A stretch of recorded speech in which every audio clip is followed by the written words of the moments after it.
It's 3 in the morning, and it really doesn't matter where you are. A quiet street in Ottawa, maybe, or a house at the end of a cul-de-sac out in Surrey. You're at the kitchen table, the same one that's seen 20 years of family dinners. But tonight, this table feels more like a morgue, and you're here to perform an autopsy on your own future. You know, you did everything you were supposed to do. You played by all the rules. You took that public service job, the one that came with a promise. They called it the golden handcuffs.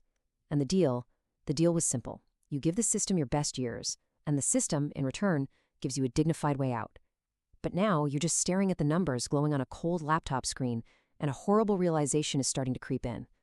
The game developers, they changed the rules for winning right in the middle of your playthrough. And that thing you thought was a safety net, turns out it's just a countdown clock to 0. The house is silent. The only thing you can hear is that low hum from the refrigerator. You know the sound. It's maybe the loneliest sound there is in a Canadian kitchen at 3 in the morning. You can try to move the pieces around on the board all you want. You can think about changing the city, maybe even the province. But the equation, it doesn't change. The math is like a predator, and it honestly doesn't care where you try to hide. The numbers you see, they don't lie. They just wait. And there it is. That's the voice of someone who just figured out the game is rigged. It's the sound of betrayal.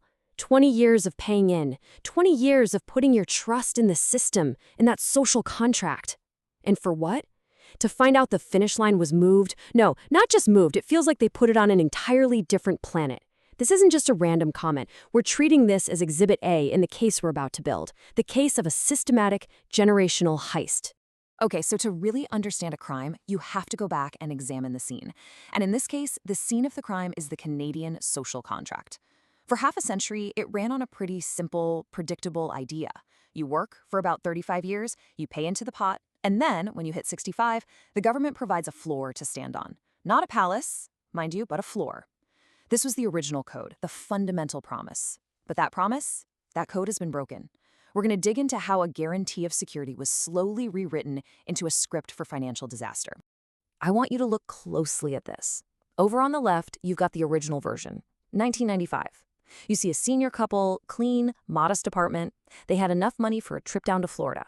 The math worked. The system did what it was supposed to. Now look to the right. This is 2026. This is hardcore permadeath mode. You've got a single senior living in a basement, the panic just reflected in the glow of their phone screen. And believe me, this is no exaggeration. This is a direct, side-by-side look at a social contract and the breach of that contract. The person on the right paid just as much into the system as the people on the left. The difference wasn't their effort. It was the game itself that changed. So the big question is, how did this happen? How was the value of an entire lifetime of work just systematically drained away? Well, now we have to go look at the engine room of this whole heist. We're talking about the numbers, the cold, hard mechanics of how your money was devalued. I want you to forget the political speeches for a minute. Forget all the reassuring words from the Bank of Canada. We are going to look at the raw data.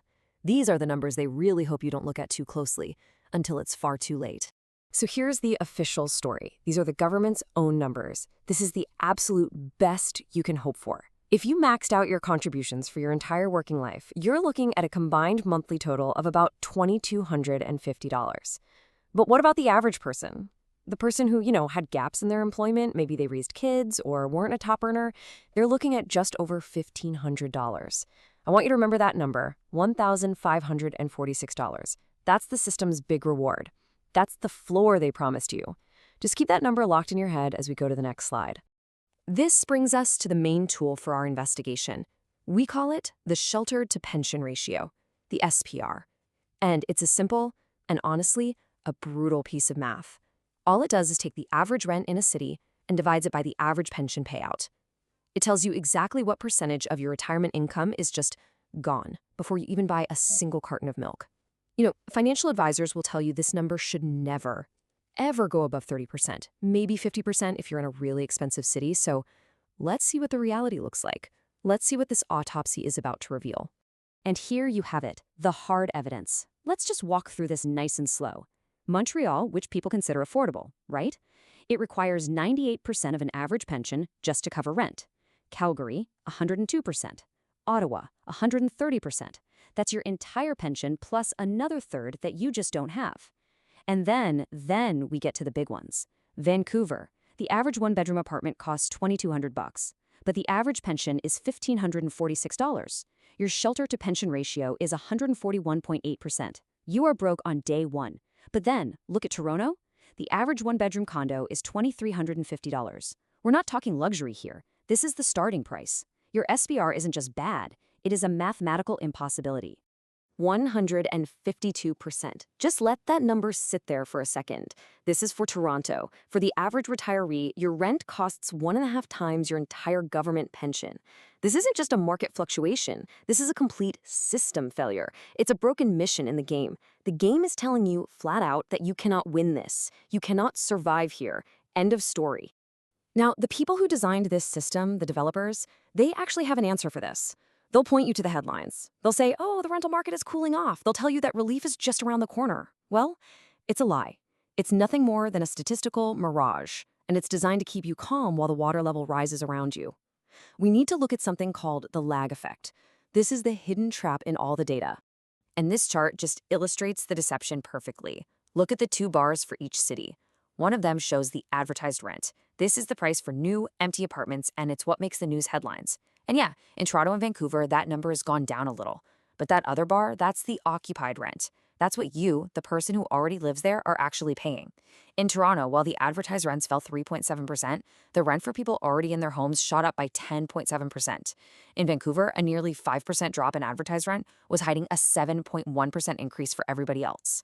The relief they talk about? It's a ghost. The pain is very real, and it's getting worse. And if you really want to see a catastrophic system failure point, just look at Halifax. While the advertised rents were showing a little bit of cooling, the actual cost for occupied apartments, the homes people actually live in, it jumped 17.1% in a single year.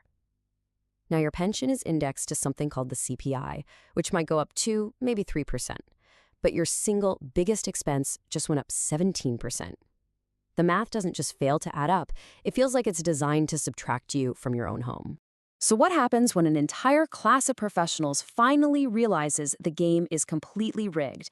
When they look at the math and understand there's absolutely no way to win? Well, they log out. They just leave the server. We are now seeing the very real human consequence of this crisis. It's a demographic flight of Canada's professional class on a scale we haven't seen in 30 years. The data trail here is impossible to deny. Just look at the negative numbers for Ontario and British Columbia. These aren't just statistics. These are like the digital dust trails of a population on the run. So where are they going? They're heading to the lower-cost servers. Alberta, the Atlantic provinces. They are fleeing the pay-to-win markets of Toronto and Vancouver for places where the math, at least for now, still gives them a shot at survival. This isn't a choice for them. It's a strategic necessity. But this log-out isn't just happening between provinces. It's going international. The most mobile, the most educated, the highest-earning players aren't just moving to Calgary anymore. They're moving to the US, to Europe. This brain drain is speeding up in the exact places where the pension panic is worse, BC and Ontario. And they're taking their skills, their tax dollars, and their futures with them. What they're leaving behind is a hollowed-out system with an aging population and a shrinking tax base that's supposed to support the very pensions that are now failing them.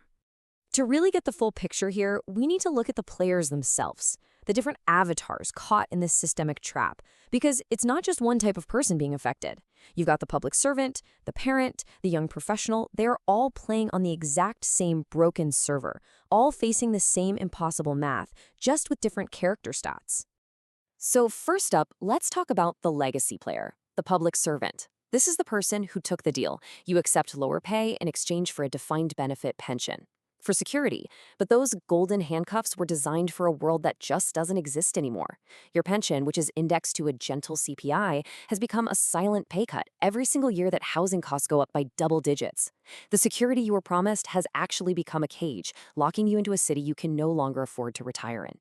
The endgame for you isn't a reward, it's a demotion. Then you've got the protector, the parent.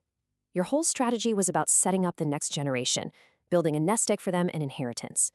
But this housing crisis has twisted your protective instincts against you. To give your kids even a shot at a down payment, you're now being forced into what we call intergenerational liquidations. You're draining your own RRSP, your own retirement fund, just to help them with a deposit that is 10 times bigger than yours was. The system has basically created a zero-sum game between your survival and their future. And finally, there's the min-maxer, the gamer. This person isn't interested in the story of the social contract. They see the broken mechanics of the game and they immediately look for the exploit. For them, the only logical move is geographic arbitrage. You sell your assets in a pay-to-win server like the GTA, and you move to a lower-cost area like Alberta or New Brunswick. It's the only way to beat the developers at their own game. But I have to warn you, the devs are watching. As more and more players flee to these areas, the costs there are already being patched upwards. There are no safe zones left, only temporary advantages. So all of this brings us to the final verdict. And I'll be honest, there are no optimistic tips here, no life hacks. This is not about cutting back on your daily coffee. This is a systemic crisis, and it requires a strategic response. What I'm about to give you is not financial advice. It is a tactical playbook for survival based on the cold, hard data we've just looked at. The system is broken for three main reasons. First, the indexation mismatch. Your pension is tied to a CPI that basically pretends runaway housing costs don't exist. Two, the tilt effect. This means high inflation makes your mortgage payments crushingly expensive today in real dollars, even if the loan gets cheaper on paper 30 years from now.